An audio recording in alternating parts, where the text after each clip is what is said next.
Howdy, howdy, and happy Friday.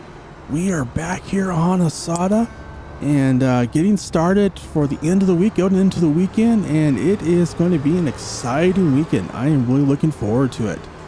And yeah, I have lots of fun plans, including one thing in particular I want to mention before we get started on this contract is on Sunday, I'm going to do a little bit of a unique live stream. It's going to be Court Farms like we have been doing lately, but it also happens to be my birthday. So I'm going to do a little bit different as far as in that episode. We're going to do our normal Court Farms, do some farming stuff, but then we're also going to spend some time and do a little bit of a live farm build on Court Farms as we do some additions to the auxiliary farmyard, the lower yard. I don't know. The farmyard where we have all the cows at. We're going to rebuild the whole thing. So be sure and join us for that live stream. And I will definitely put it on the end screen of this video so you can go get a link over to the live stream. All right, so we're going to get to the contract here. Now this contract is calling for 10,900 liters. And I'm pointing that out because if you remember in the last episode, we had some issues with being able to complete contracts. We made some adjustments, and hopefully the adjustments we made will make it to where we can get enough off of this field to complete that contract. But we will see. We will see. Hopefully we will. We're going to get started on this field and find out. Let me just check it and see if it is dry enough. Okay, it says the ground is perfectly dry, so we should be ready to go. Because if you do remember at the end of the last episode, it was pouring. And so we have waited a few hours, so everything should be dried out and we are good to go. So we're going to do a row on each end plus a couple of headlands, like probably 3 or 4 headlands on this end and probably more down at that end where all the trees are, because we need to give ourselves plenty of room so we can make those turnarounds and not run into the trees, because yeah, harvester doesn't go through trees. Tree and harvester don't mix. We got some rows on each side and we got our headlands established, and we are doing the up and downs now. And I did want to mention here as we're getting started out on this field, and we are over 50% done already. Woohoo! But I want to mention, if you are liking this video and this series, be sure and hit that like button. It really helps out a lot and it is hugely appreciated.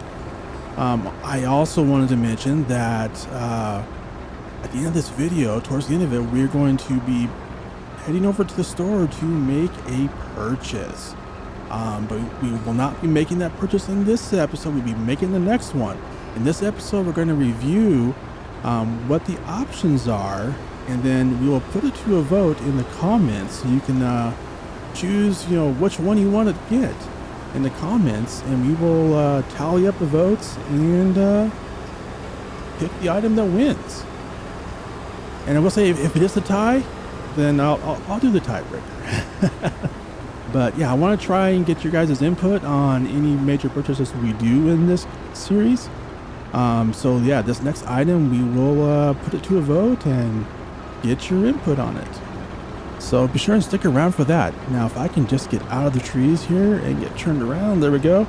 And maybe I should have gave myself a couple more headlands here on this end.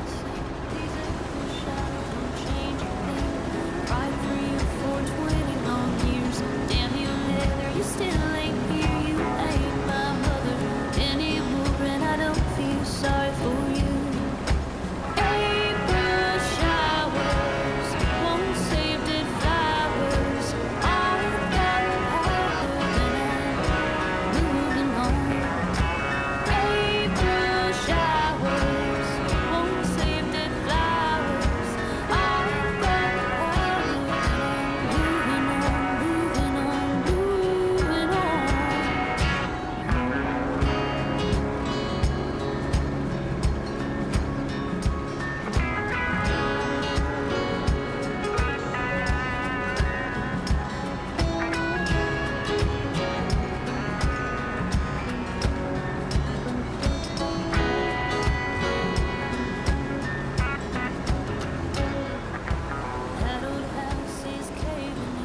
All right, we are on the last row here, and we just passed 10,370, 10,400. It's gonna be close. We get 10,500. What's our 10,900? So I'm thinking it's gonna be close, but I don't think we're gonna make it because we're at 10,700 and running out of field. And yeah, didn't quite make it there. So, well, we thought we fixed it in the last episode. We have not. Because we still need like about another 120 liters. So, and we've done 100% of the field.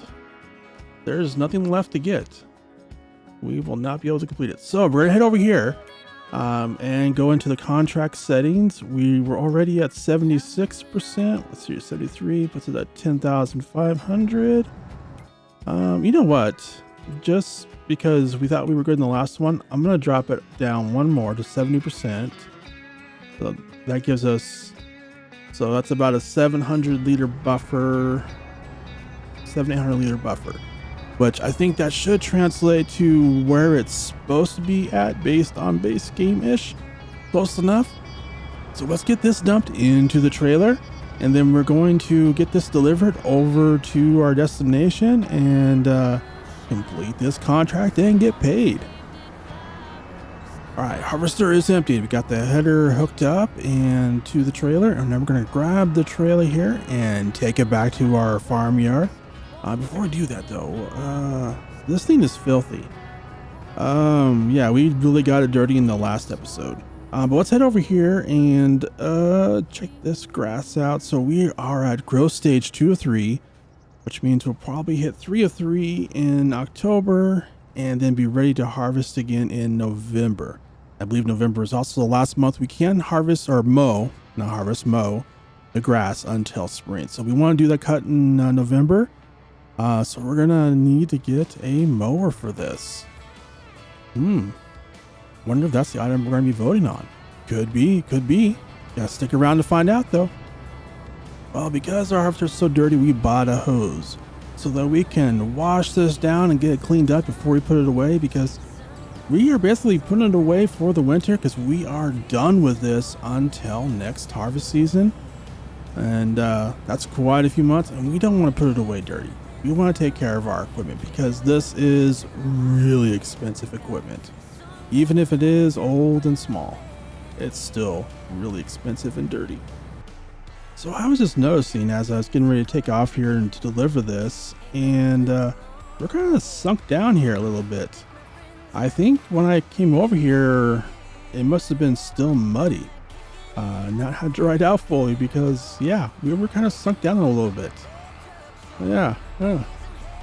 But yeah, so let's get this delivered and then make sure we complete the contract, get paid, and then we're gonna head back to the farm after that, because we are pretty much all done with September and we need to move on to November.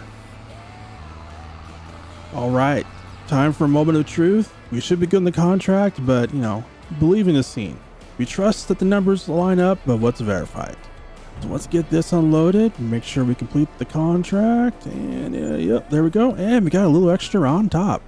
Awesome. So that's an extra $1,257, which I think is about what we should get normally on this. So that is good to see. All right, so let's head over here. We're going to head down to the contracts, and there we go. Completed. Let's collect our money, our $1,615. Perfect. Yeah, I think when we got there, the extra $1,200, that is about what you would normally expect. And I don't think it's the map. I think there's just, I have a mod conflict probably causing that pretty large discrepancy where we had to drop it by 70% to be able to complete. I'm pretty positive I just have a mod causing that. But yeah, so we got it all done. So let's head back to the farm and we're going to move on to the month of November.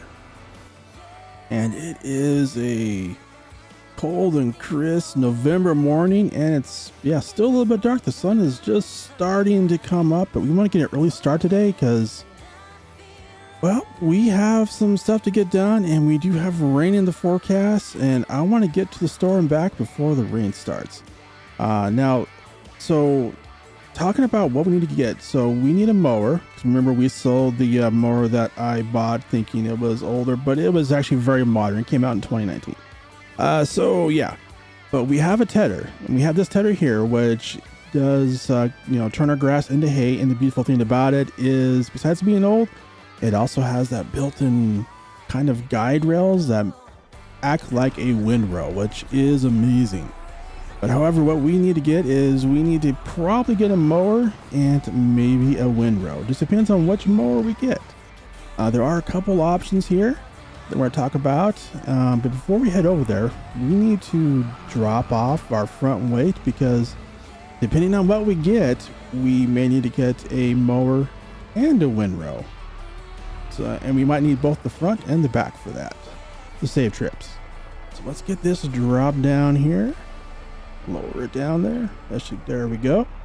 All right, so let's head out of the store and let's check out our options. So here is a look at our three options here, the three on the right. These are the ones we're going to basically put up to a vote and let you decide. They're all relatively small. So we have this one here, which is we're going to call option A, is a 1.8 meter, and it is a kind of rear side, really kind of old school mower. I am assuming this is old school, because this definitely, I mean, it could be made recently, but this is old school style mower right there. So that's option A. Option B is this one right here, which is also a side mower, rear mounted, and we probably will get it with the skirt. I am fairly positive this is also old school. And our last option here is going to be this one here, the Seiko Duplex 3310. This is actually a front one, front mounted. This one is the more expensive one, but it's also the biggest one. It's a 3.1 meter front mounted mower. And the big plus with this one is we mount this in the front, and we can mount our tedder on the back and do it all in one pass. So that is one advantage with this one. Also, with this one, we do have this swath option here, which is pretty huge, and something that would, even though this is a more expensive one, we would not have to buy a windrow if we got this one. So yeah, let me know in the comments which one you want to get, A, B, or C, and we'll put it to a vote. All right, so we're gonna go ahead and wrap it up here. I want to thank you for watching. Be sure and let me know what your vote is for which mower to get in the comments down below. And also over here on the right is a link to our Sunday series over on Court Farms, and I really hope to see you there. Until next time, I hope you have a wonderful day.